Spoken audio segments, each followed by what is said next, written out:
বাবা মাকে ফেলে রেখে অন্যত্র চলে গেছে ছেলে, পেছনে ফেলে গেছে শুধু অভাব আর অবহেলা। 64 বছরের অরুণাংশু দাশগুপ্ত আর তার স্ত্রী মৌসুমী দাশগুপ্ত আজ অসহায়তার চরম সীমানায়। অরুণাংশু দাশগুপ্ত, 64 বছর 7 মাস বয়স আমার। পাশে আমার স্ত্রী। নমস্কার, মৌসুমী দাশগুপ্ত, আমার 59 ইয়ার্স ওল্ড।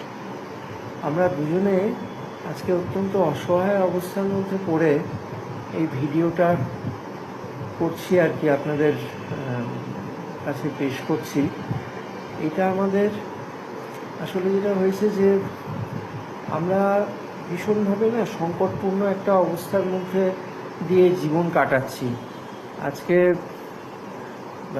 কেন আমাদের এরকম অবস্থা বা পেছনে কি কারণ ইত্যাদি ব্যাপার এগুলো সমস্ত বিশদে যদি জানতে চান, যিনি জানতে চাইবেন আমাদের সাথে ব্যক্তিগতভাবে যোগাযোগ করতে পারেন। আমাদের বলতে কোনো দ্বিধা নেই বা কোনো কিছু লুকোনোর নেই। যেটা হয়েছে যে আজকে আমরা বলতে গেলে আর্থিকভাবে সম্পূর্ণভাবে নিঃস্ব হয়ে পড়েছি।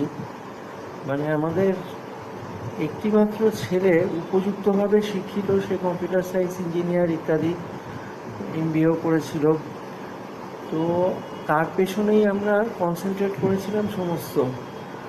কিন্তু সে আমাদের এরকমভাবে একরকম বলতে পারেন পথে বসিয়ে সে আমাদের বসিয়ে রেখে গেছে আর কি। অরুণাংশু দাশগুপ্ত